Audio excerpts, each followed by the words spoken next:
I am going to get ready now to introduce our next speaker, and that would be General Franklin Buster Hagenbeck, Lieutenant General retired Franklin Buster Hagenbeck. General Hagenbeck graduated from the United States Military Academy in 1971. He earned a Master of Science degree in exercise physiology and served as an assistant football coach at Florida State University, sir.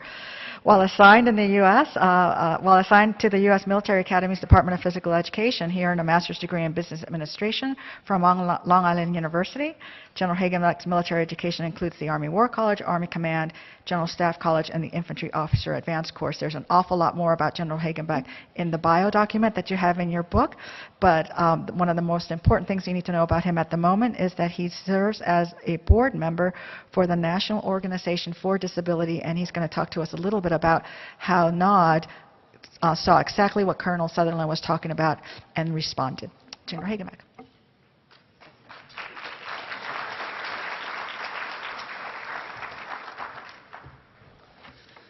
Well, thanks very much. I'm going to take the next 10 or 12 minutes just to lay some things out for you and then take some questions and answers. And it's great to be here for you. I'm very grateful for the opportunity to meet with military families.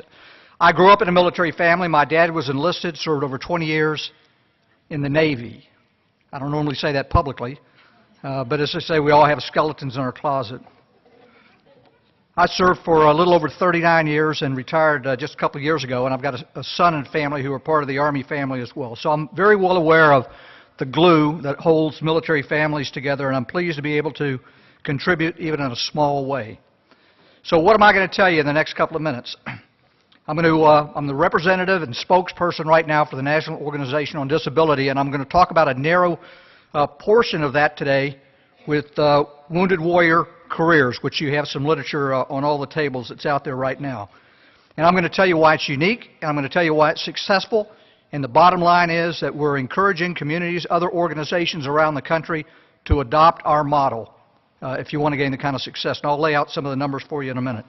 But before I do, I'd like to introduce the president of the National Organization on Disability, Carol Glazer. I've got Colonel retired Bill Lockwood, who oversees the program,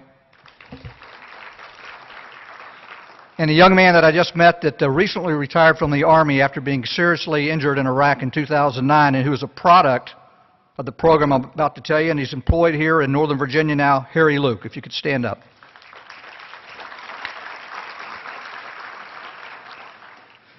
As I said, I retired a little over 3 years ago, and I was approached by Carol and the chairman of the board of NOD, Governor Tom Ridge, and asked to sit on the board.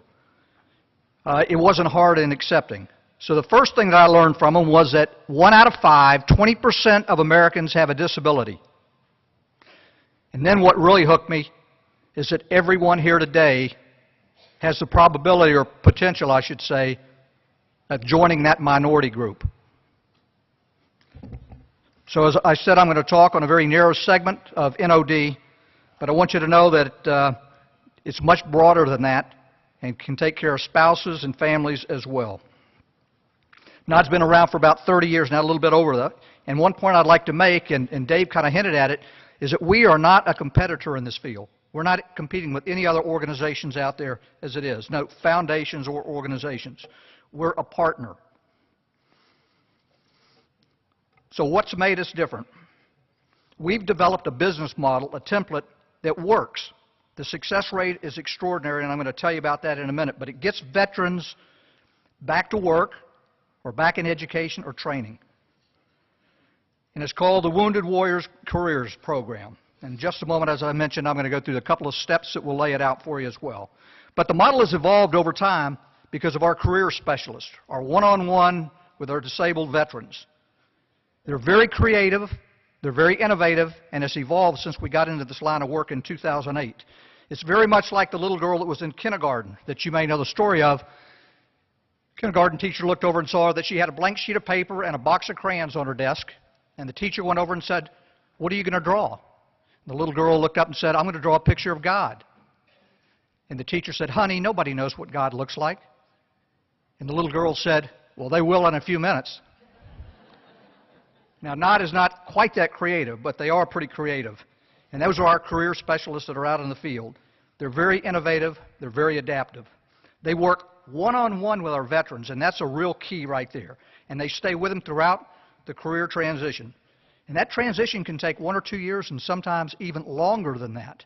So we're not an organization that goes in and touches somebody very lightly and then backs away. In the first 3 years of the program, we've had over a 70% success rate. That means those disabled veterans are back in the workforce, back in education, or in some kind of training. That's more than double those disabled veterans that do not have access to our services. So let me tell you briefly how NOD does it. It's based on 6 principles, core principles. The first one is obvious. It's veteran-centric. Said differently, it's personal. It's one-on-one, and it's focused on that veteran and his or her career goals in the family. And Harry can tell you about that offline if you'd like to hear about it. It's proactive. We don't wait for the veterans to come to us. We reach out in those communities and meet them in their homes or somewhere in their community. Third, it's prolonged. As I suggested, we work with the veteran and the family to develop a career transition, and then we stay with them until they're actually established in that career. Now, this is necessary because there are often frequent changes along the way, and we want to be there for the veterans. Fourth, we're holistic. We found that to be successful, we need to address the barriers that may slow or stop the veteran as time goes on. Fifth, we're results-focused. Successful career transition takes time and energy, so we keep with the veteran focused on the end results and not necessarily the ups and downs that come with getting there. And finally, we're collaborative. We work with any organization that provides the resources necessary to make a successful career transition, and we're happy to share the credit for that. Now, you may have heard in the last day or two that there are over 50,000 organizations across the United States that claim to serve veterans. And all of these organizations are competing for money. And sometimes, and at some point, communities, and most especially the military communities, reach what we call charity fatigue. Since NOD began its work, the number of organizations serving the veterans have grown, as I mentioned, to those large numbers. But the benefits have grown and have changed dramatically since we've been at war. I mean, everyone from the White House to the local chambers of commerce have set up programs to serve veterans. The array of services can be overwhelming even to those who understand them, much less the veteran with those invisible wounds that have been alluded to, the psychological or the cognitive issues that many of our veterans, 40% as Dave pointed out, come home to us with. So we want other organizations across America to recognize that in order for veterans with disabilities and their families to become self-sustaining, they need what we call navigational assistance. A successful transition requires that the focus must be on career transition, not just on employment. Now, it's hard enough going from a military career to a civilian career. But now when you also put on top of that, going from an able-bodied person to a person with disabilities, you can understand how much more difficult it is for those veterans. So in sum, I would say that NOD has 3 primary steps for success. The first one is that one-on-one mentor, life coach, however you want to describe it, routinely and primarily a veteran themselves, help develop the career transition goals and a roadmap to achieve those successes. The second part is career preparation. Just don't throw them out there on their own to do something. We support the veteran by getting them to participate in education and training to achieve their goals, and that includes connecting with employers, securing a job, understanding what an accommodation is and what the veterans need and how they can ask for help. And then the third part of that is post-placement support. And this is often overlooked. In fact, it's the most overlooked of any other aspects of career transition. And that's to help ensure that success once the veteran has a job. We stay with them, we check on them, and see how they're moving into that workforce and help them in any way that we can. So in conclusion, with the right kind of support, NOD has proven that even the most seriously injured veteran can make a successful transition to a career and regain the self-sufficiency, the dignity, and the sense of purpose that goes with that job and career. And I would tell you that NOD welcomes the opportunity to share its business template and model and its lessons learned with any local veteran organizations or others and nonprofits, as they adapt to the unique circumstances of their community and to their veterans. And with that, I'd be happy to take any questions.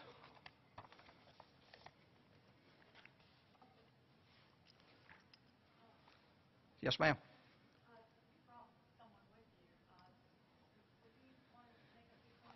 I know he's going to hate it. Normally, Harry doesn't like to talk in front of groups, but I'm going to put you on the spot, Harry. He's very self-effacing. Can I ask you to come up here and give just a 2-minute burst on the impact that this program had on you?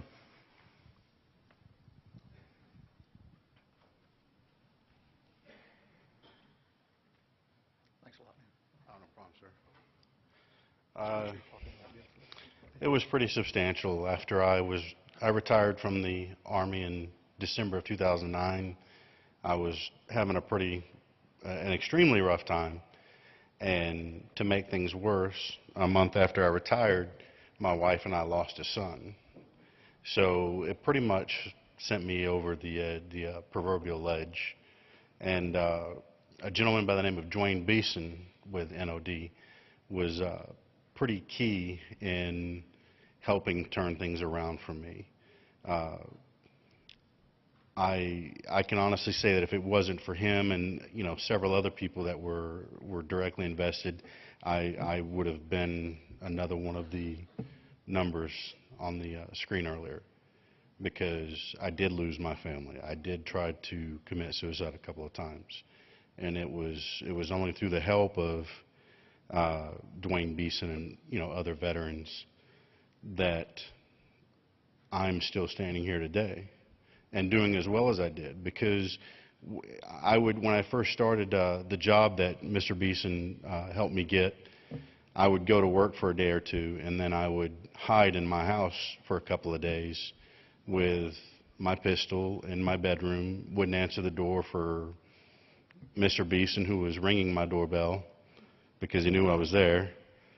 But he sat down with the employer I was working for and had a huge come-together meeting, and if it hadn't been for their just not giving up on me, I definitely would not have any of the success I've enjoyed up to this point.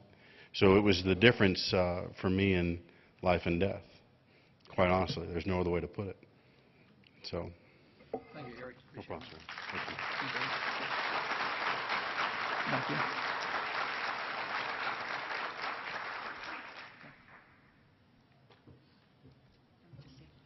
Are there any other questions? I don't want to stop unless I think we're getting into break time right now. we are. Thank you all. Take about a 10-minute break, and then we'll regroup. And thank you so much, General Hagenbeck. Thank you. Very, very much. Pleased to share. And so without further ado, I want to introduce one of your facilitators for this afternoon, the Assistant Secretary of the Army for Installation, Energy, and Environment, Ms.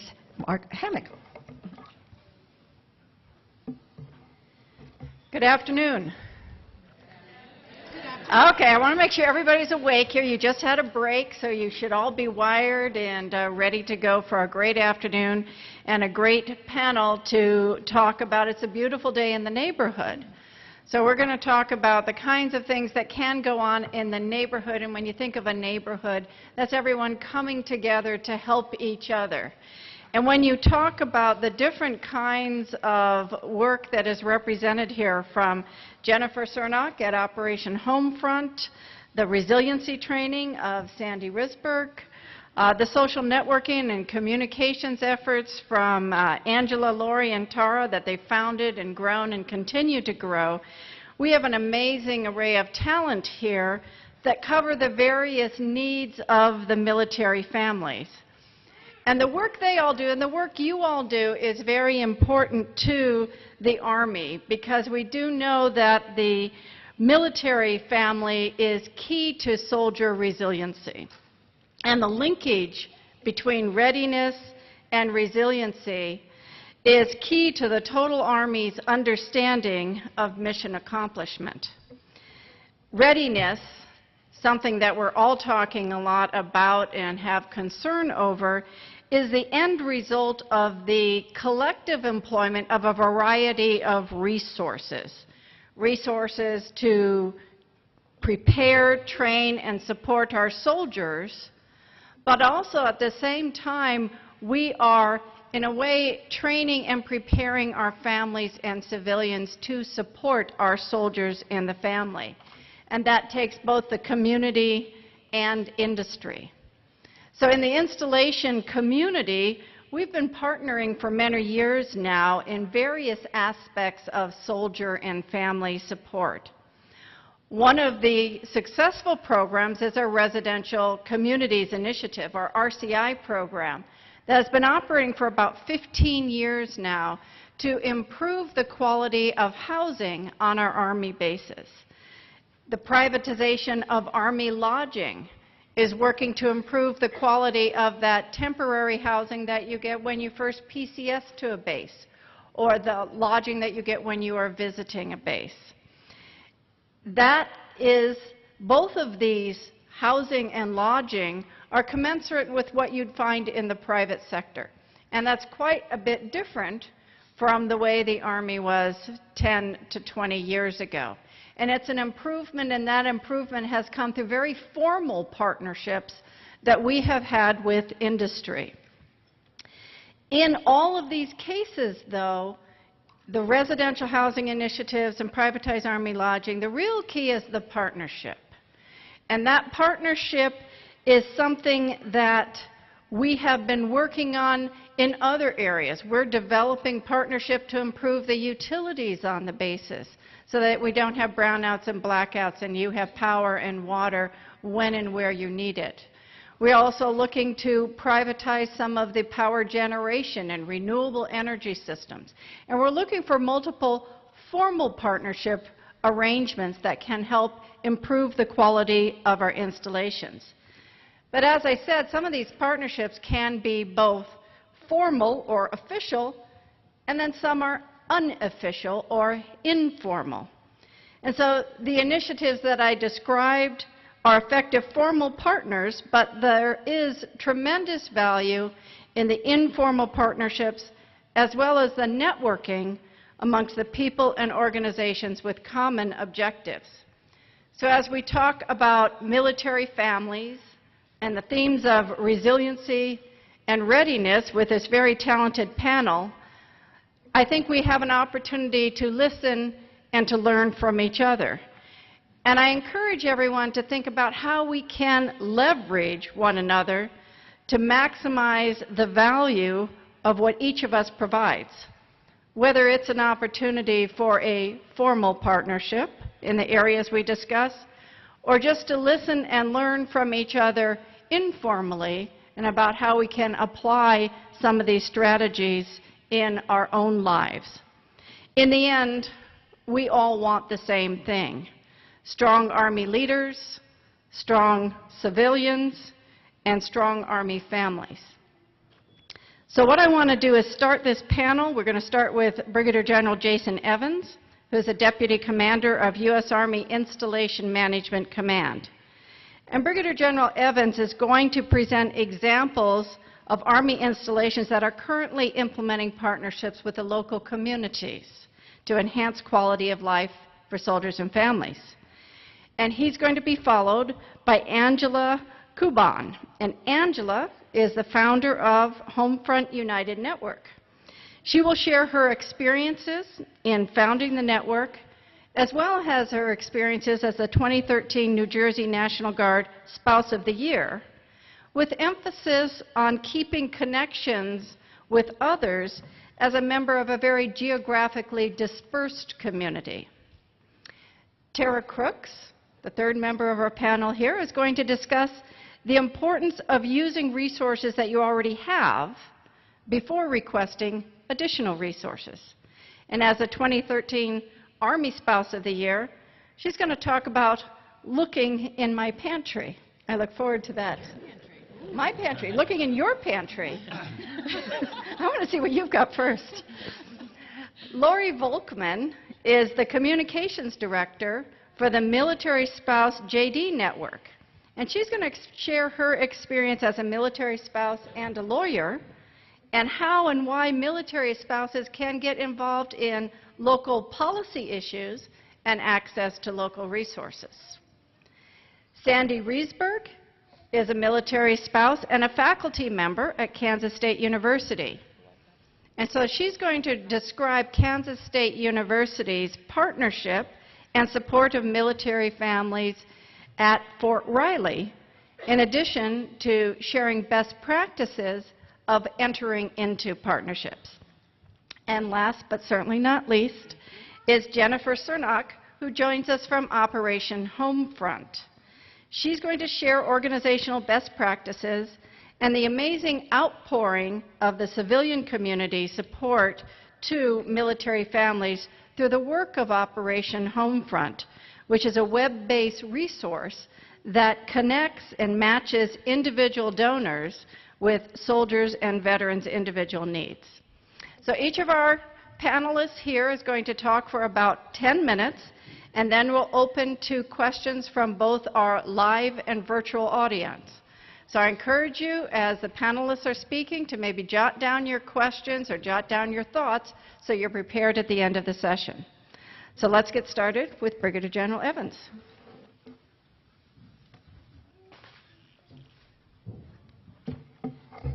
Good afternoon, everyone. Good afternoon, everyone. Cool. Honorable Hammock, ma'am, it's truly an honor to be here on this panel with you. Thank you for the opportunity. Also, it's truly an honor to participate with a distinguished panel. General Mrs. Ferreter, Sir, Support and Defend, Mrs. Odierno, Mrs. Austin, Mrs. Vi, thank you all for being here. As you're aware, our Army and nation face economic and fiscal challenges. Installation Management Command is taking action to confront these challenges by ensuring prudent and disciplined stewardship of our resources. Critical to this effort is the garrison commanders as they execute, integrate, and synchronize multiple service providers and partners in support of senior commanders. They will be the key to building and maintaining effective and positive working relationships with the communities surrounding their installations. Garrison commanders understand successful partnerships create mutual value, leverages resources, addresses common issues, and shares risk. The Installation Management Command will do its best to fill any gaps in service through partnerships with communities, nonprofits, and outside organizations. We are excited about opportunities with the passage of this year's public-public partnership legislation authorizing military installations to enter into intergovernmental support agreements with state and local governments to provide, receive, or share installation support services if determined to be in the best interest of the Army. In fact, we have a history of creating public-public partnerships that maximize cost savings and cost avoidance through shared services. Since 1998, the Presidio of Monterey Garrison and the City of Monterey have enjoyed a municipal services partnership. The city, under contract, provides Presidio of Monterey Garrison's base operating services. This arrangement yields about $1.5 million in savings annually. The garrison in turn leases 3 baseball fields, a running track, and a soccer field to the City of Monterey. Since 2006, the Fort Huachuca and City of Sierra Vista partnered after Fort Huachuca closed their on-post library, and receipt of library services from the Sierra Vista City has netted almost $2.2 million to date. These partnerships were made possible through specific federal regulation. Army OneSource, another initiative developed to provide comprehensive community support and service delivery for soldiers and their families, regardless of component or geographical location. Army OneSource community support coordinators have initiated over 140 state alliances to improve behavioral health, financial, legal, and faith-based support for soldiers and their families.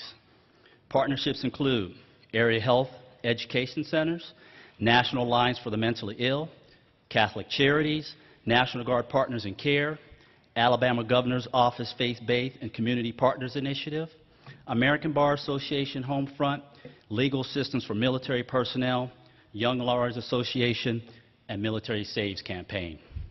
One such partnership with the Better Business Bureau, Army OneSource, and several other agencies resulted in the development of a financial readiness training program, Your Money, Your Future, Your Choice, to be offered during Iowa National Guard's Recruit Sustainment Program drill weekends.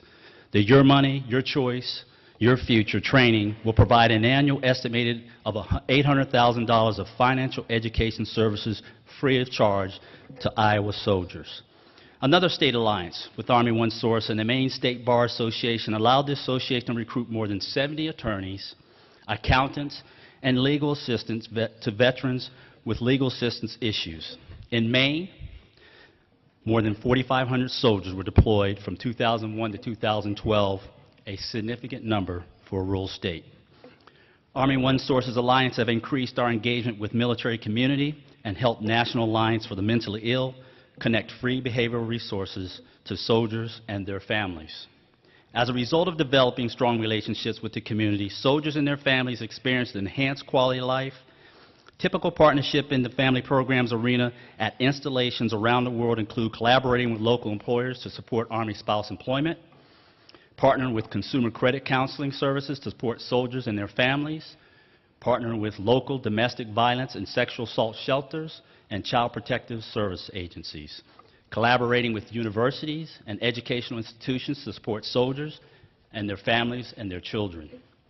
A recent example that will probably resonate with all of you is during the government shutdown. The Fisher House Foundation stepped up to cover the death benefit expenses for families of the fallen when the budget failed to provide them.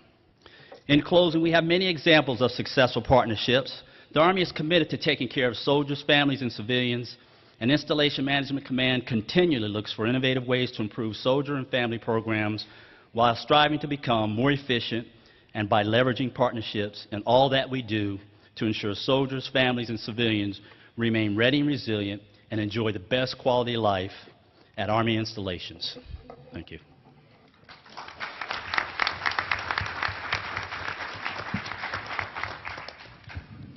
So, Angela, you wanted to sit down and talk, so you don't have to stand. You can relax and tell us about what you're doing. I'm sorry, can you hear me? Okay. Well, my name is Angela Caban, and I am the founder of Homefront United Network. It is a support and resources community for military spouses that have husbands or wives in the National Guard and the Reserve communities. My husband has 14 years in the United States Army.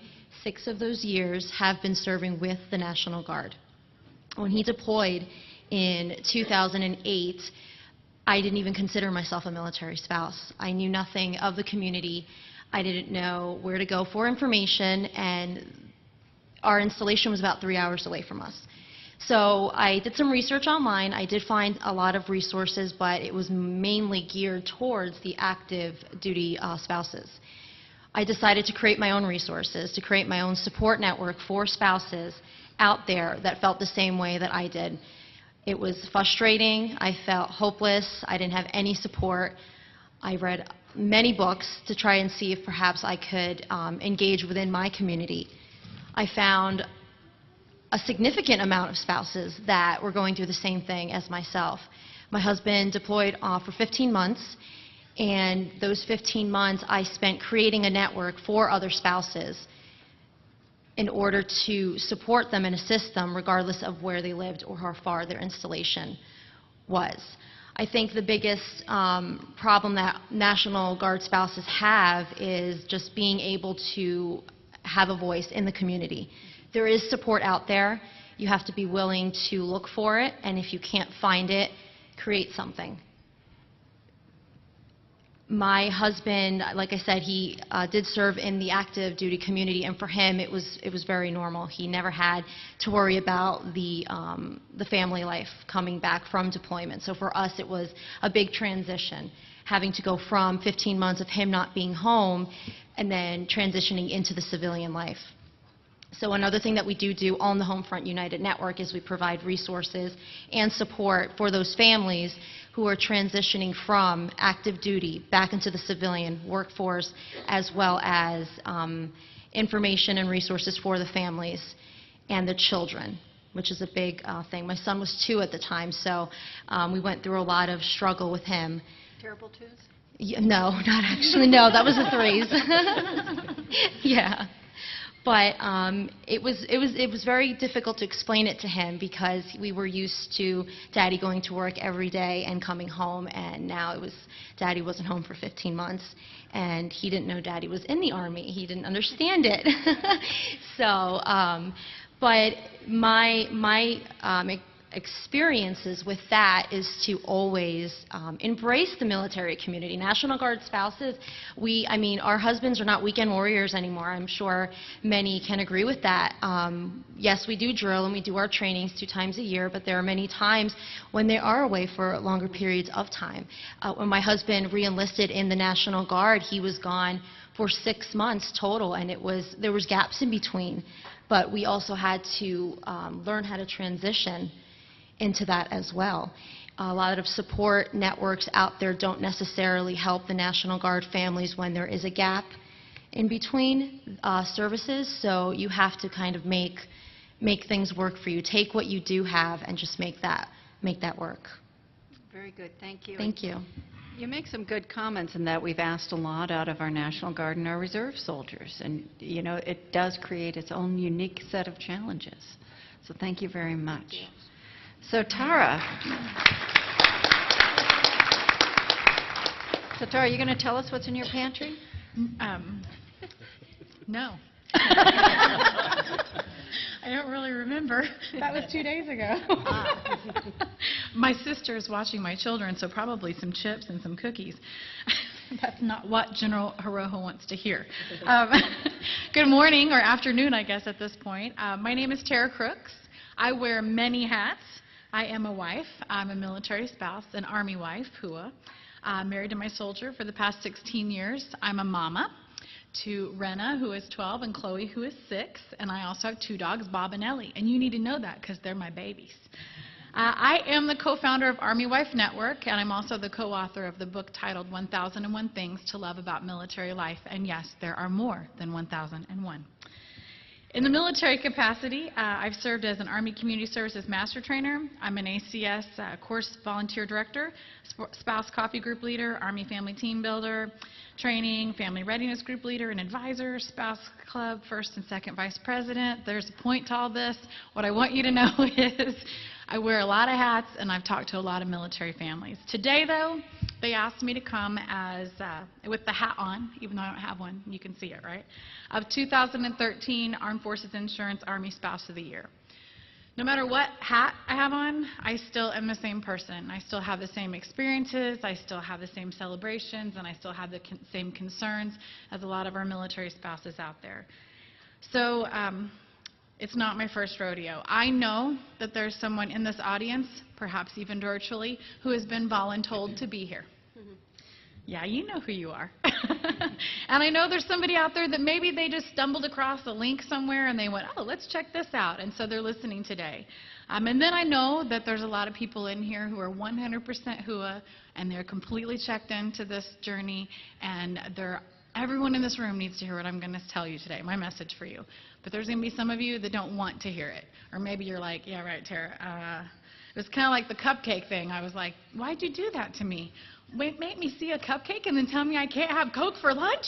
What? And I was good, too, just so you know. No cupcakes. Anyhow, my point is that some of you are going to say, hey, I'm so glad she said that. And some of you are going to tweet later, can you believe she said that? But it is a message I think you need to hear. So are you ready for it?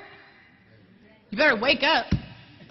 I know you haven't had any caffeine since 11 o'clock when she told you you couldn't have it, but... All right, so my message is you are responsible for yourself. Yes! I repeat. No, seriously, though, 100% of how you make it on this military journey is your responsibility.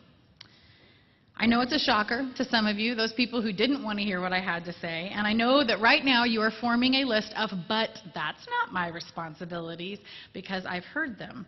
I'm going to agree with you. There are a lot of things on this military journey that are absolutely not your control. It's a shocker for a control freak like me. You know, it's really how we deal with them that is our responsibility, and not necessarily the actual act, right? Everything that we take part in on this journey, we have to take an active part in if we want to be successful. So I'm going to give you some examples, and then we'll talk about my pantry, okay? All right, so let's talk about your medical military journey. So it's not your responsibility, or maybe there are some surgeons in here, but it's not your responsibility to administer the medicine or do the surgery. But it is our responsibility as military families to know what care and coverage we have earned, to know what options we have, and to stand up for what we have earned if we are not receiving it. Nothing drives me more crazy than for someone to say, do you know if such and such is covered by TRICARE? And I know, yes, on their website it clearly states, Google is your friend. You really, got to get out there and know you need to be empowered to do this. Commissary benefit. I'm a fan of the commissary. Anyone out there from DECA? Not your responsibility to stock the shelves. Not your responsibility to do the price changing. But if you choose not to shop there, then we're going to risk losing our benefit. If you don't like the produce, did you tell anybody, or did you just get on Facebook and say, the commissary's produce was not good today? Did you serve on the commissary advisor board and enact change, or are you just complaining? The availability of MWR on your installation. Not your responsibility to book Toby Keith. And you also don't have to teach Zumba, unless you want to, which I would appreciate. Don't go to the concerts, though, and don't use the gym. You have zero right to complain when there are no longer MWR services on your installation. And a last one, which I know is going to be a total shocker, so I hope everybody's listening, family readiness groups. Nope, it's not your responsibility to be the commander. We're going to leave that to the soldiers. But you know what is your responsibility? When you're not getting calls from your FRG leader, you can go find him or her and get your name on that roster. You don't just have to sit around and complain about not being on it. Well, that one enacted some goodness out there. There's lots of FRG leaders out there. Military spouses, we pride ourselves in our independence, don't we, and our resiliency. And we should, because we move all over the United States and abroad, and we pack up all of our stuff, and we make home for our family no matter where it is that they stick us, right? And that's just for starters, because there's a whole myriad of things that come with all of that. Our stressors and our obstacles, though, they should challenge us to find solutions. We should say to ourselves, okay, so I've been plopped here at Fort Polk, Louisiana. What does my family need to be strong, resilient, and successful? And then we should go find it. So we don't have to sit there and wait for the people to come and find us. Did you ever make any friends by locking yourself in a dark closet? Because no friend is going to come, hey, what are you doing in there? You've got to go out there and you've got to go get it yourself. You have to take that bull by its own horns and say, hey, we're going to make this happen. So guys, I know a little secret. Maybe it's not such a secret. We do not have a government that I would call really stable right now. We're not really sure what's going on, right? And there's a lot of questions out there. We can't expect for everything to be provided to us as military families. We've got to do some stuff on our own. We have to help ourselves. So I had a mentor one time, actually she's in this room, and she told me, Tara, you have 3 choices. You know who you are. She said, you can divorce him. Well, that wasn't going to get me very far because he's cute. Have you seen him? And she said, he's hiding under the table.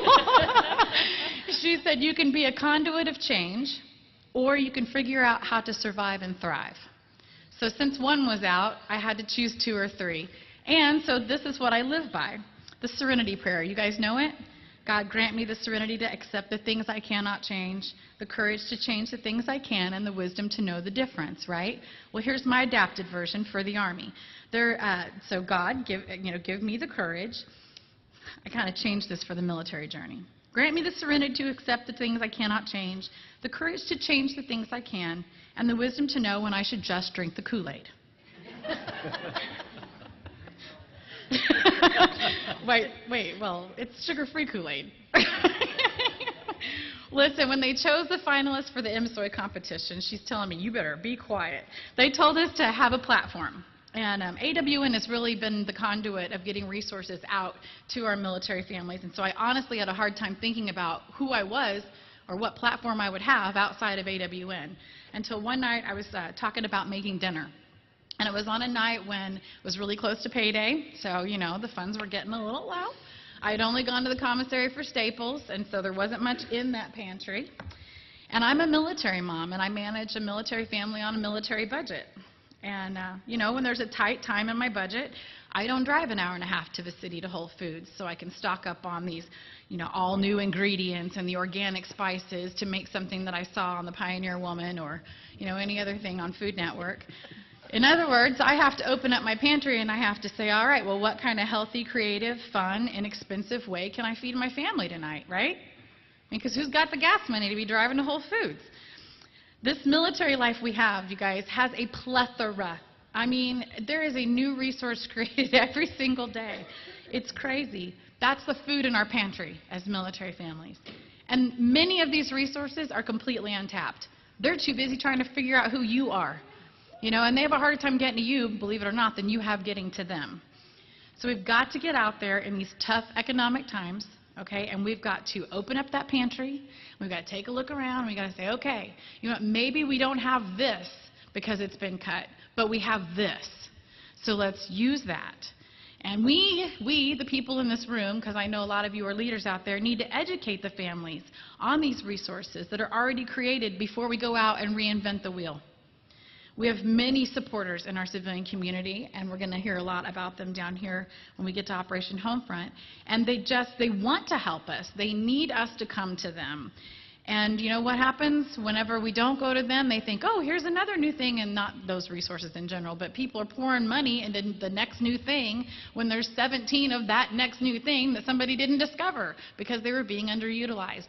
We have to take that initiative. So this is where you come in as a military family member. And I know a lot of those military family members are watching us virtually. And so I'll just talk to you. Hopefully that's that camera right there, right? Take responsibility. Step up, reach out, and make a beautiful dinner out of the resources that you have right there available to you, right in front of you.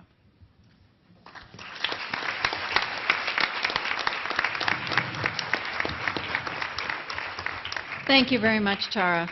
And now, Laura, you're going to talk about how to get involved in your local community and local policy issues. Well, my name is Lori Volkman, and I'm the Communications Director for the Military Spouse JD Network. That's JD, like lawyers. I always have to say that. And, you know, one thing I want to mention first is that Angela and Tara and I are all this year part of the Armed Forces Insurance Military Spouse of the Year program. And for those who have considered running for that program, it has really provided us with a pretty amazing network of people who are serious about advocacy and change in the military family community. And so I think it's been a great resource for all of us this year. We all started out with organizations, but I would encourage you guys, especially virtually out there, everyone listening, to look into that program. The other thing I think Patty wanted me to talk about briefly is one example of the way military spouses can come together with an idea and create something. I came to Patty after I found out I'd be speaking on this panel and said, you know, this is such an amazing place, AUSA. We really need to have a way for military spouse businesses to come and network here. And between her and Alex Brody, they basically said, if we give you a space, we want you to make that happen. And with a team of military spouses, we were able to pull that together. And so AUSA launched just this year, first year, the Military Spouse CEO Pavilion. So we have that downstairs. Come see us in Exhibit Hall A. It's a great, yeah. It's a great example of how you can take an idea, and if you know the right resources and the right people to ask the questions of, you know, when you're helping out the military family community, people want to help you. So that's great. So, but the hat I'm wearing for the rest of this talk is as the communications director. And I am a deputy prosecuting attorney in Washington State, and a military spouse and a mom. And so I do have my plate pretty full. And my husband was mobilized in 2010, and I started writing online. And like these ladies, online presence is a great way to network with other families. And I got a phone call from a woman who had read what I was writing online, and she said, I'm a military spouse attorney, and I'm trying to find out who else is out there. And we want to create a network so we can help each other find jobs, and also taking 6 bar exams really sucks. And we want to get the laws changed in all 50 states. And I said, how many of us are there? And she said, I don't know. And what happened was, over the course of 2 years, we formed this network, and we have now 900 members. We have been able to change the rules in 7 states that now allow for military spouse reciprocity, and we have 20 in the pipeline this year.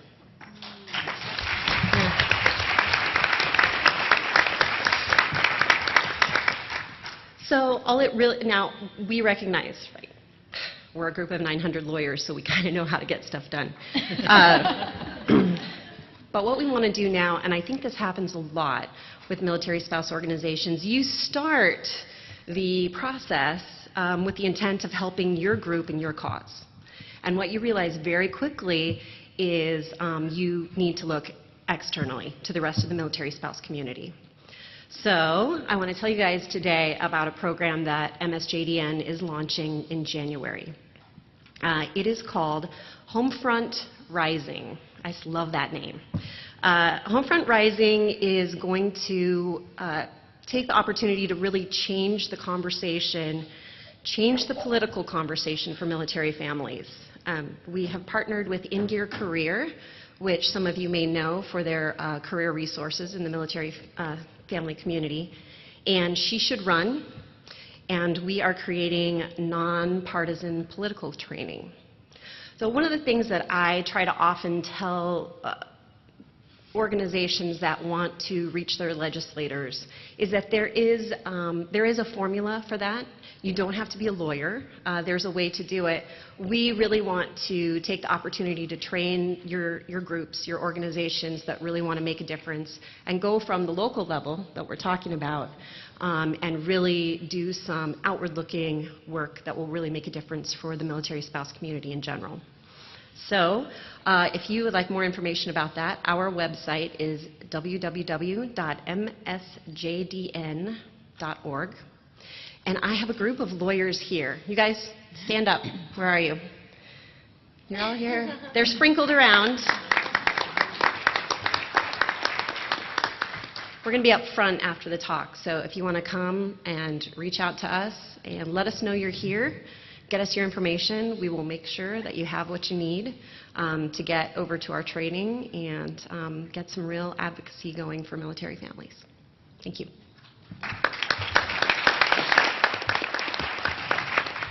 Thank you very much, Lori. And then, Sandy, you're going to talk about how Kansas State University is engaged at Fort Riley. I'm going to talk about Kansas State University College of Education and how we are engaged with the schools in the Fort Riley area. And we do have an amazing engagement program with the installation and the university. And that program actually belongs under the Military Affairs Director, Art DeGroat, who is here somewhere, and I can link you up with them. But I'm going to focus on the education and training teachers to work with military children, because that's really where my passion is right now. I am a military spouse of 26 years, and we have 2 boys, 23 and 19 years old. And we've lived the life that I am now having the great opportunity to train other teachers in our community about, and actually across the state of Kansas. Our boys went to 7 different schools, so MSEC will tell you that's in the average range. But of those 7 schools, 5 of them were in 5 different states just during middle school and high school alone. And Dad was deployed for 3 of those years, of those 5 years, of those 7 years in middle school and high school. So a lot of movement, especially as older students. Do you know that there are military children, connected children, in every school district in the United States? Does that surprise anybody? Yeah. I see some nods. It's true. Ask MSEC. They'll tell you, they have the research. What you may be more familiar with is that military-connected individuals face a particular set of challenges, and we've shared a lot of those over the course of the last couple of days in these forums, and circumstances that civilian students do not.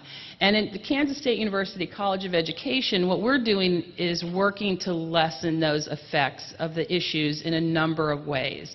Because we're one of the largest, we are the largest of the 23 teacher education programs in the state of Kansas, and with our close ties to Fort Riley. Hey, Fort Riley, I know you're watching. Fort Leavenworth, and the fact that the vast majority of our pre-service teachers complete their clinical training in military-connected school districts all around the area, we knew that we could make a difference. So what we did is we became one of the first 100 universities to join Operation Educate the Educators. That is a nationwide joining forces initiative that was given guiding principles set forth by the American Association of Colleges for Teacher Education and the Military Child Education Coalition, commonly referred to as MSEC. And this program is designed to help better prepare both pre-service and in-service school personnel to meet the needs of military-connected children. So the dean got smart. I think she's watching. And she hired me to spearhead this program in the College of Ed, Operation Educate the Educators. And like any good teacher, she gave me 4 objectives to get started. She said, I want you to identify the most critical concepts future teachers should know about teaching military-connected children. I want you to then make suggestions of where these concepts can be taught across our teacher education curriculum. I want you to plan professional development sessions for our faculty and for our students, and I want you to identify and/or develop resources for faculty and student development. Oh, and can you start working on a documentary? That was just a start, and that was a year and a half ago. And with that began our Military Ed Ops program. And one of the first things we did as a faculty is we conducted a book study. The nice thing about Operation Educate the Educators is that the universities who have signed on to this program have agreed to share and share alike. Sometimes unheard of in the academic world of, I wrote that, I own that, it's mine, you pay for it or you don't use it. What we're doing, and this is this book, I know it's tiny and you probably can't see it for most of you, but it is called The Teacher's Guide for Supporting Students from Military Families. It was written by Dr. Ron Astor and a team of people out of the University of Southern California, and they are doing some great work and they're sharing it. Right now, Teachers College Press is actually sending these books out for free on request to military families and educators of military children. They don't just have one for teachers, they have one for parents, for school personnel, and for administrators. We also are using some of the materials out of Old Dominion University. Also, they're sharing. And so what we've done is we're sharing our stuff as well. After we did our book study, I issued orders. I took a set of our own orders bringing us to Fort Riley, Kansas, and I modified them a little bit, and I passed them out to the teachers, the faculty in the university, and wanted them to kind of go through the day in the life of a military family. And we all know basic needs need to be met. When a family comes to a new installation, they have to figure out where to eat, where to live, where to go to school, and where to play.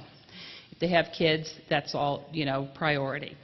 So I issued those orders, and we started with lunch in the dining facility, which was a neat experience for the faculty members to have out there from the university. They had lived, some of them told me they had lived there for decades and driven up and down the highway passing Fort Riley, had never been through the gates. Then we took them out to our housing. On post we have Corvius Housing, fabulous housing program in the community, and they took us on a tour of model home. They were very gracious, and through the community centers. And we went to one of our elementary schools on post where our faculty members, even though it was a school that was run and taught by a principal who had come through our own PhD program, and it was one of our professional development schools, our faculty had no idea that they had a 50% turnover rate in students every single school year, during the school year. I'm not talking about the summer turnover. And that really opened some eyes. Then took them over to the teen center, and the garrison and the CYSS people were able to share some insights to the installation and the family programs that were available.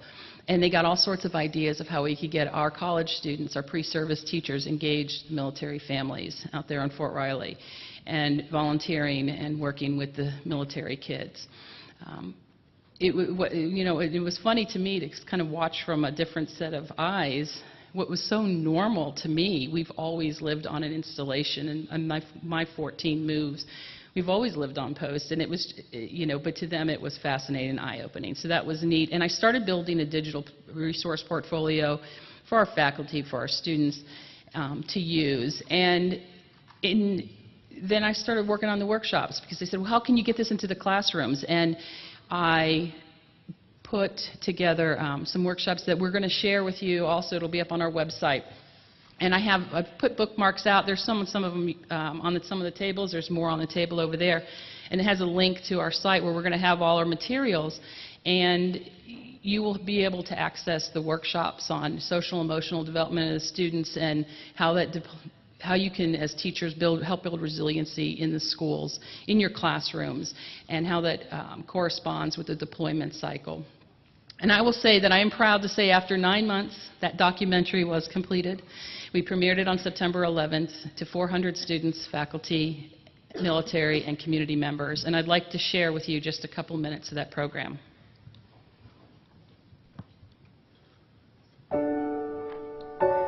Have you ever wondered what it would be like to be someone else?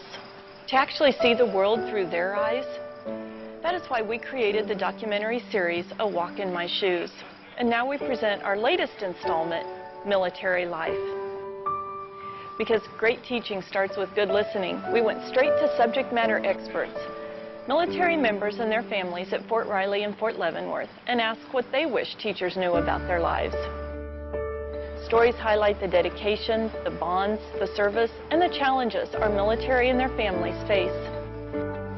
It is our hope that by sharing their experiences, we can provide invaluable insights for our pre-service teachers, learn from each other, and recognize the good that each student brings to our campus, and, in a way, walk in someone else's shoes.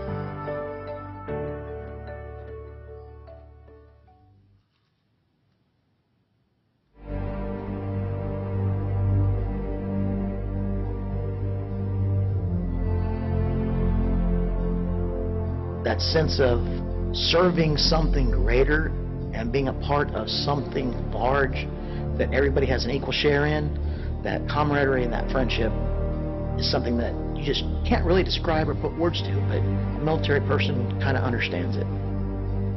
And that's why you form such a strong bond with your brothers in arms. You have to get through it together, and you work for that one common goal, just getting home alive. This is all I've ever known was the military life. Very patriotic family. We believe in our country and giving back. Growing up as a military kid, I'm glad that I'll have that background.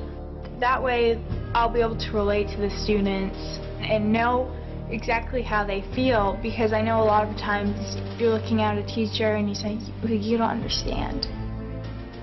One of the things that I want my children's teachers to know is that we do have a very unique lifestyle. It's not bad, it's just different. Very different, and unless you've been a part of it, it's hard to understand some of those challenges. I think the best part of military life for me as a spouse and a parent has been the opportunity for constant growing and changing myself. I was very surprised to find out the number of our students who are impacted by the military. I didn't understand the sacrifices that those children make along with mom and dad and their siblings and their entire family. One thing I wish that some teachers would be is maybe a little more empathetic. When you're in the United States, it's not as easy to understand the difficulties of a parent being deployed. So that was just a little trailer of the documentary, and we believe that by creating and sharing this film with educators everywhere, because that it will have, it's going to shape the change, shape the education world as far as working with our military kids everywhere, since they are everywhere in the world. And that is available. You'll be able to access the full video through our website that's listed on the bookmark. So please take that back and share that with your schools and your teachers, your own kids' teachers. It's already being used in multiple states. I've heard from superintendents and professional development directors. It's kind of exciting. Did you catch the book that the soldiers were reading in the classroom, Little Champs book? Is United Through Reading ladies still here? Are they with us? I know they were here earlier. This is a great book. It's a story of 5 military kids, all different branches. It's the most joint installation there is. But each one of them are going through a different yet typical challenge of the military student. And it addresses not only the military lifestyle, but also the positive character traits that help build resiliency in kids. And not just military kids, all kids. And I wanted to I've been working on some activities, and next week we're taking this to the far western Kansas, up near the Nebraska border, doing a 3-hour activity program with the entire elementary school. I have a team of six individuals, graduate students, and some other professors coming with me to try that out. So that should be interesting. We also collaborate with the Institute for the Health and Security of Military Families, which was stood up in our College of Human Ecology, and with the Kansas Operation Military Kids through our K-State Extension Office to help deliver programs like the Little Champs. And Jerry and I like to call that synergistic integration. No commercial washers? Okay. Thought I'd get a lap. Okay, then bazinga. Okay, so I got some Big Bang fans. The College of Ed, we have 23,000 students, our teachers out there, graduates, in 50 states, in 48 countries. It's just the beginning of our expanding footprint. We are currently conducting research about how to best teach the military child, and we're not just focused on the military kids. The 2 young men you heard, not so young, one's a retired Command Sergeant Major in the trailer, were students of mine who are becoming teachers. With the 9/11 GI Bill, we have so many veterans in our school, and we're really working on how to help our faculty work best, and you heard Colonel Sutherland talk about that. You know, it's hard when they're sitting next to the 18-year-old with the draggy pants, so it's different. And so we're working to improve their education experience as well. So our mission is to prepare educators to be knowledgeable, ethical, caring decision makers for a diverse and changing world. And just like the big red one down the street, we want them to be brave, ready, and on-point teachers. Thank you.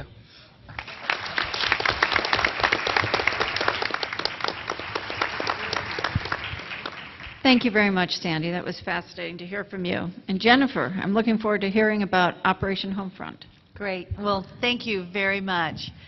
I think in your schedule it's showing Jim Knott, who is our president and CEO, to be presenting. No, I am not Jim Knott, but he sends his regrets. Unfortunately, he was called to out of town into another meeting, and so I have the honor and the privilege to be here with you today, and so thank you very much. I also just found out from my wonderful colleagues and friends that I just met on this panel that you never do a PowerPoint presentation to a group of Army families because they find it boring. Well, guess what, ladies and gentlemen? I have a PowerPoint presentation, but we're going to go through it very quickly. I wish I would have gotten that memo a little earlier. But anyhow, I'm going to try to make this fun and exciting for you, even though I do have a PowerPoint presentation. And no, I am not a military spouse. I probably am the only one up here that is not a military spouse. But my heart is with our military because, ladies and gentlemen, I'm an American, and I want to support you. I didn't grow up in a military family. My dad served in World War II, like many of our fathers and our grandfathers. He hit the beaches of Normandy. He was lucky to come home. He married my mom and had his life. and were never really involved in the military. And when Operation Homefront came up on my radar screen, I looked at my daddy and I said, "Daddy, what do you think?" And he said, "Baby girl, you better do that." And I said, "Okay. Well, I'm from Texas, and when your daddy says you do it, you do it." Okay, so here I am, and it is my honor and my pleasure to be with you. I'm here to talk about Operation Homefront. I am now doing a corporate-level job within our headquarters, but prior to that, prior to this position, I was the president of the Texas chapter of Operation Homefront. And so I served our military families in the great state of Texas. And that is a very large area. And it was definitely my honor and my pleasure to do that, because there are 14 active military bases in Texas, and there are 390 National Guard units in Texas in 254 counties in Texas. So, ladies and gentlemen, I was like Willie Nelson. I was on the road again, always. But I'm here to talk to you about our organization and what we do. Operation Homefront started after the tragic events of 9/11, and we were started by two military spouses who really wanted to be there as more of an online communication to support other military spouses. And then it was, oh my gosh, my husband is deployed and the water heater broke, and we don't have the funds to get that fixed. And that's how really Operation Homefront got started, is to provide that emergency financial assistance. And that's what we currently do today. If you could go to the third slide, please. And I'm going to go through a little bit. There we go. And this is what, I know it's hard to read, but basically we are a nonprofit organization. We get no state, no federal dollars. All of the funds that we raise are from private donations and corporations. In 2012, we served 151,000 needs of our military families. And since our inception, that number is over 740,000 needs. Our primary focus and mission is to provide that emergency financial assistance to the families of our military service members and our wounded heroes when they come home. And we do many other services besides that emergency financial assistance, but that is the core of what we do. We are there to help pay for rent, mortgages, utility payments, car payments, the basic necessities, food assistance. And that's where our role is for the military. We are one of those community resources that we work with military bases to say, call us. Let us be your first line of defense. Let's not have a military family go hungry. Let's not have that military family lose that car because they can't afford the car payment. And that's where we focus our efforts and our time. If you look at the next slide, I'm going to go into our 2002 highlights very quickly. Besides our emergency financial assistance, we also do backpacks. Many of you, many of the installations might have heard of our Back to School Brigade. In 2012, we provided over 34,000 backpacks and school supplies to military children. We distributed 9.1 million holiday toys in a 6-week period in 2012. We are gearing up for our holiday season once again, and we will be out there. And then we also expanded our eligibility for our emergency financial assistance. We now provide emergency financial assistance to any post-9/11 wounded, ill, or injured veteran in the line of duty. And so that has been a tremendous increase for us to be able to provide those kinds of emergency services. We also started a new program in 2012, and it's called our Homes on the Home Front. We've joined partners with many financial institutions to receive homes. These homes are donated to Operation Homefront. Many of these homes are foreclosed homes that the banks or the mortgage, the lenders do not want on their books, and they give us those homes. Those homes are available to any military family, any war, any conflict, any era that is out there. And they are all across the United States. And we take possession of those homes. We go in, have those homes inspected. We go back to the financial institution, make sure that those homes are basically taken care of. You know, so if the carpet needs to be changed or the doors need to be widened or if there's a hole in the sheetrock, the financial institutions will fix that for us. Then what we do is we take applications from military families. It could be active duty, it could be a veteran, it could be deployed, it could be a wounded hero, it could be a Vietnam vet. And we take applications. Once we match a family with that home, the family is responsible for the utilities of that home. The family is then responsible for the upkeep of the home, cutting the grass and taking care of the yard and things like that. And then we also ask them to put some money aside into like an escrow account to help pay for the taxes. If the family can maintain that home for up to 1 year, that home is given to them mortgage free. So please, ladies and gentlemen, make note of that. So we want to make sure that you know about that program. We just started that program in 2012, last year. And so far, we have given out pretty close to 200 homes all across the United States. So we're very excited about that program. Take a look on our website, Homes on the Home Front. As a matter of fact, I just got an email right before I came in here, and we have another, I think, 6, 7 homes available all across the United States. So please take a look at those. The next slide shows our programs very quickly, and this is what we provide. We look at those critical needs. I always tell many of the people that I speak with is we are that Band-Aid out there for military families. We provide a roof over their head, we keep the lights on, and provide food in their bellies. And if you look at the list of services, we do food, rent, mortgage, utilities, infant supplies, automobile repairs, urgent critical health care needs, the critical needs of a family. No, we don't pay credit card bills. No, we don't pay for big screen TVs. Sorry. And no, believe it or not, we don't pay for cable. Now, many of our young military families will say that cable is a necessity in their life. But no, we won't pay for cable. Now, we do pay for internet because we want to make sure that the family is connected. So, critical needs of the families. We take an online application. We process that application.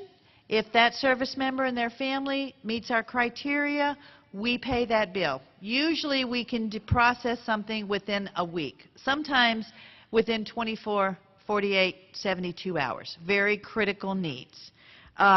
Payments do not exchange hands between us and the military family. We pay the vendor. So we pay the utility company, the mortgage company. If the family needs food assistance, the commissary is our friend too, as Tara said. We do a lot with DECA cards. We purchase probably pretty close to $50,000 worth of DECA cards every month. So just to let you know that. So, wanted to go into our program wheel. I have brochures here. I know it's very hard to see, and I don't want to be boring here with my PowerPoints. So I'm going to move on here to the next slide. Another service that we have is transitional housing for wounded heroes. We have 3 locations in San Antonio, in Gaithersburg, and in California by Balboa. This is transitional housing, 6 to 9 months, maybe up to a year, for wounded heroes and their families who are transitioning out of the military, and they just need a place to stay. These are apartment complexes. We believe in the community too. We didn't build a building with rooms in it. These are apartment complexes. For example, in San Antonio, we have 28 apartments. All of them are filled currently. They're 2-bedroom, 3-bedroom apartments. It is totally free for the wounded hero that is transitioning out of the military.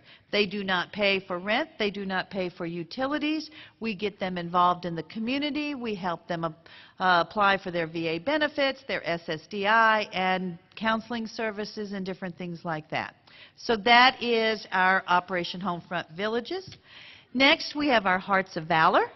That many of you might be involved in that. That is our caregiver support, where we do retreats all across the United States.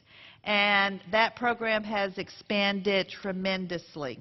And then last but not least, we have our morale programs. And many of you have probably participated with us in our back-to-school brigade, our holiday toys, our holiday meals for the military, Easter baskets, Thanksgiving.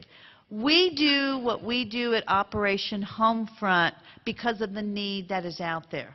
We do not do education services. We do not do job placement because there are so many other agencies that we can partner with. And I think that is what you've heard from the panel today, that you need to go to that pantry. We never think of ourselves as a pantry, Tara, but we're one of those ingredients in that pantry. That pantry is there for all of you. We partner with the Armed Services, you know why. We partner with the American Red Cross. We partner with other nonprofit organizations. We partner with the Wounded Warrior Project, the Military Child Education Coalition. We partner with all other organizations because for us as a nonprofit, we can't do it all. And we don't want to do it all. We don't have the resources to be able to do it all. We raise about $66 million a year. 95 cents of every dollar goes back to military families. So, thank you. So we make it a point to get that money back in the hands of the needs that are out there. And if that is a backpack with school supplies, or if that's paying 2 months of a mortgage for a wounded hero so that they don't lose their home, if that means providing food assistance for a deployed family because, lo and behold, that water heater broke and they had to get that fixed, and because they spent money there, they don't have money for food until the next payday, that's what we do. We are that Band-Aid out there to make sure that military families are taken care of. We see, and we're asked many times by our donors, well, I thought the military takes care of military families. I thought the government takes care of military families. And basically what we say is, yes, but we're here to offer a little bit more help. And that's exactly what we're founded on. That's our values. That's our premise. And one of the things that we focus in on specifically is making sure that we are that critical response to those military families, because there's nothing worse than a family not being able to feed their child that night. And so that's what we do. If you haven't heard about us, I have brochures up here. If we haven't worked with you, please let us know. We have field offices all across the United States. We have just about every single state covered. So and I'll be more than happy to hook you up with whoever's in that territory. But please know that our partnerships with all of you and our partnerships with other nonprofit organizations is very important. And I want to close and say that the last thing that people always ask me is, well, how much do the military families have to pay back to Operation Homefront? And ladies and gentlemen, we don't get a payback. Ours are grants. Our financial assistance is grants out there to military families. They do not pay us back. It's not a loan. We don't ask them for anything in return. It is basically our way of saying thank you for your service, thank you for my freedom, thank you for my family's freedom, and thank you for supporting the United States of America. God bless you.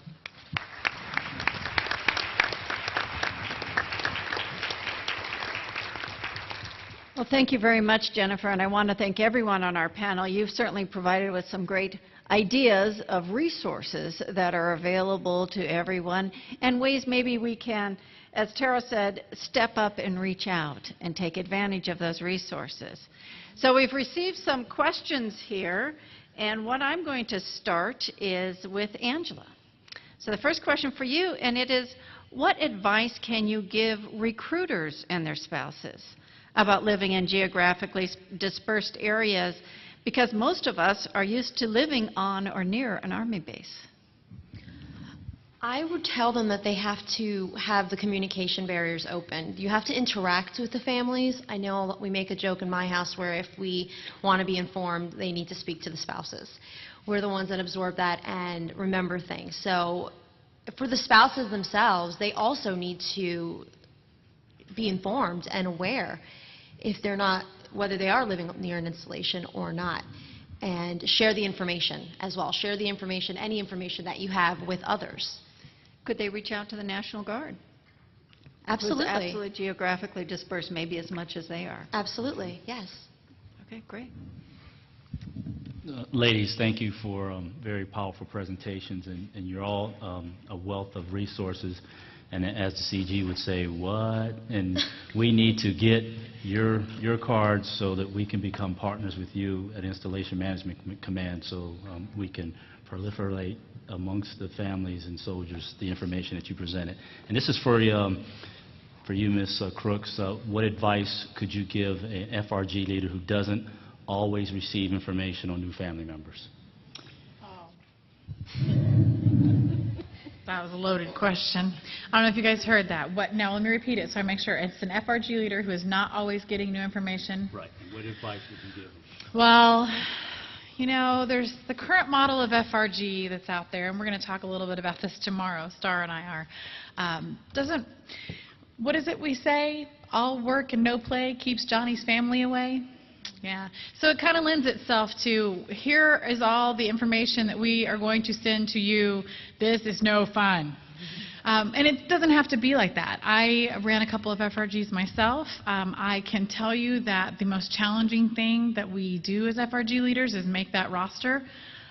We are you, meaning that we also have a soldier who doesn't bring the flyer home to our house. And so we totally get it. We're just trying to find you. The advice I would give you is you're going to have to think outside the box, and it's going to be a little bit more challenging than it used to be. I know back in the day, I'm old, okay? We had a little bit more money we could do things with, right, that maybe you guys don't have out there, but incentives is the wrong word, but give them a reason, and you're going to have to go to them. And I know Kevin will laugh at me sitting over here. Can I name a person? Christella, my treasurer in our FRG, which I told they don't have to like each other, they had to love each other, so they could fight like brothers and sisters, but they were all going to love each other at the end of the day. And they thought I was insane, but it worked out. And I'm telling you that the Pardos and the Crooks went up to the unit and handed out papers and made people sign things. Sometimes you have to go hunt them down. I know that's not fun, and I know it's hard if you work full-time and you're trying to do that at the same time. Just really get the support of your commander. A lot of times that you're not married. I had pillow privilege, so I was like, get these names or else. But, yeah, you know how it works. No dinner for you unless this roster is finished. But if you don't, you really need to partner with your first sergeant. If you're, in a battery company level, that first sergeant, he can make things happen. He or she can make things happen. So maybe partner up with them. But you are going to be challenged. Know that's a challenge. And try to get to them before they can complain that you haven't gotten to them. But they also need to, and hear me, everyone, need to know that they can come find you too. Yeah. So I hope that answers your question. Very good. Thank you, Tara.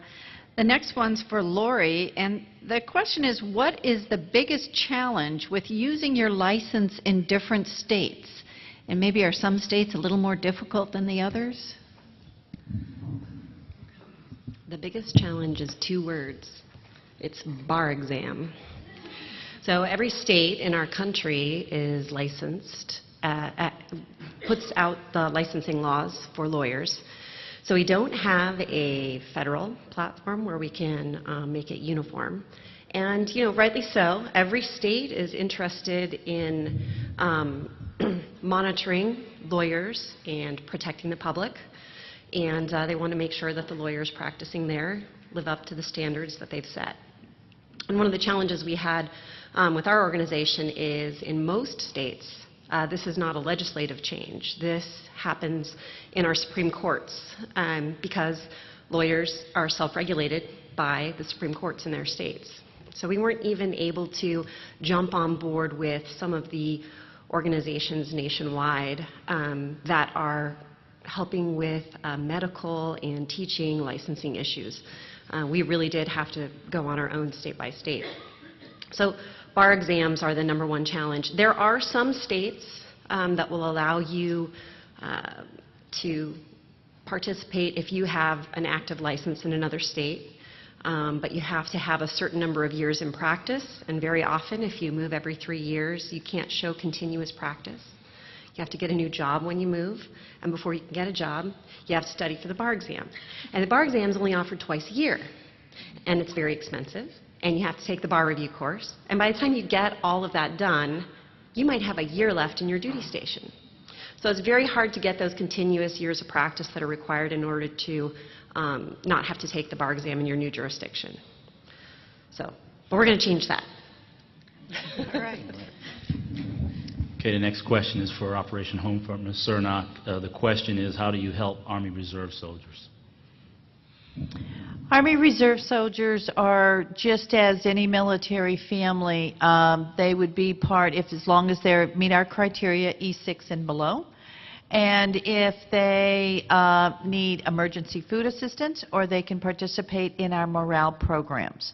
Our criteria are different for each one of our services based on if they're deployed or a wounded hero or reserve, National Guard.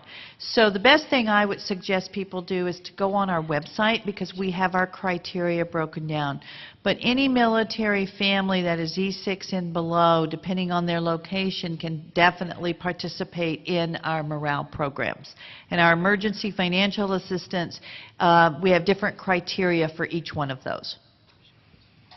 Very good, and that's a great program that's available to all of our Guard and Reserve soldiers. Sandy, there's a question about, could your video be used in any community to educate the educators, or is this just specific to Kansas State? No, we designed the video to be able to be used anywhere and everywhere. As you saw, even in the trailer, it's not even focused on the Army. It's a joint focused video, and it's for free use, and we've even published it in HD on YouTube, so it would be a better showing if you wanted to use it on a big screen for professional development. Right. Very good. Well, that's good to know. Well, this concludes our panel. I think we're running out of time.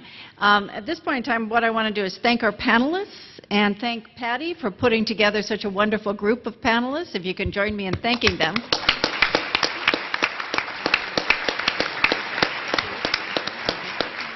But I also want to thank our senior Army spouses here who've grown up in the system and have brought their years of experience. Mrs. Odierno, Mrs. Vi, Mrs. Campbell, and the male military spouses. Ray, good to see you here as well.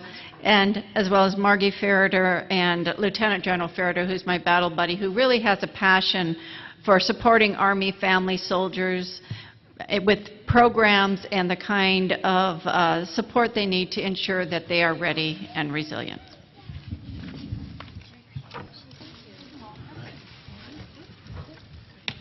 Thank you, everyone, so very much. This was really informative, and there's a lot of things that I learned, and I thought I knew it all. So this was great. Thank you very much. We are going to do 2 quick things. Remember I told you that if you went down to the exhibit area, you would pick up little raffle tickets, and we're going to raffle off 3 $25 gift cards. Kept it within the right area there so nobody could get in trouble. And also, I really want to take the opportunity to present to you another amazing family. Although they didn't win the AUSA Volunteer Family of the Year Award, they did come in as the first runner-up family. And so if I can have the Wentling family come up for just a minute. And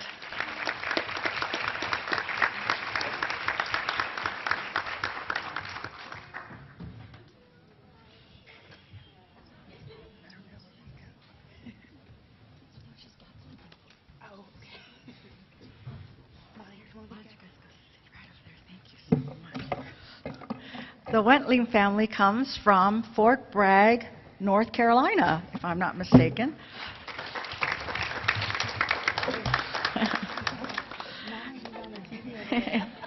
And Nana's on the TV, so wave to Nana. That's an important thing to do. There you go. And so Specialist Matthew Wentling, his wife Marissa, his daughter Marisol, and his little guy Caleb were nominated by the Bradley Bragg chapter out at Fort Bragg, North Carolina. And one of the things that stood out about me in their nomination was that there was a letter that was written to us by a chaplain that had left the Fort Bragg community and was at the Fort Campbell community. But he felt that this particular family had done so much for his morale and lifting his spirits. Apparently, he was very down for a while and really was going through the motions and trying to find, yesterday when I asked the senior leaders, what motivates you, what wakes you up in the morning and keeps you going. I would tell you that that chaplain that wrote the letter said that for him, it was the Wentling family and all that they do and how they support their community. And so we wanted to provide you with a token of appreciation from our wonderful AUSA chapter and our AUSA family, and also our sponsors, Express Scripts and HealthNet. And thank you all so much for being the family that you are. And they're adorable, aren't they? They're just great.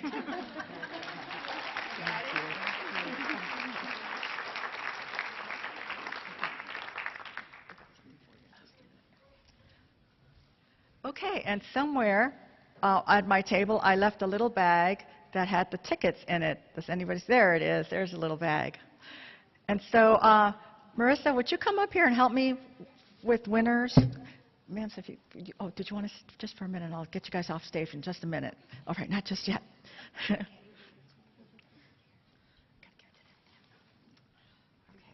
so go ahead and pick one ticket. Okay. Don't get mad at me if you don't win. And the ticket number is 450-383. 450-383. Anyone in the audience? Okay, one more. Oh, wait. I thought I saw some. Okay, go ahead. This might take a long time, so we might have to do it later. 450-360.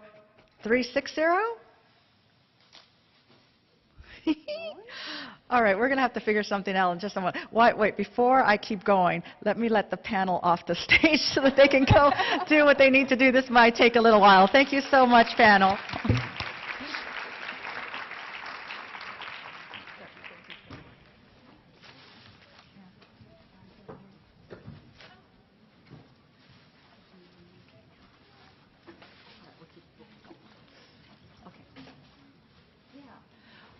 We just decided we're going to do this the smart way. Do any of you have your tickets numbers with you?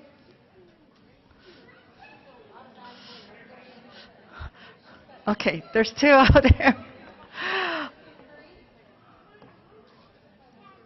Okay, you know what we're going to do? We're going to come up with a really good plan in just a minute. And we will tell you the plan before you leave the room. So get some cookies before you leave. Yes, they were. Yes. Oh, thank you, sir. Thank you. Okay, how do we do this if they're not here?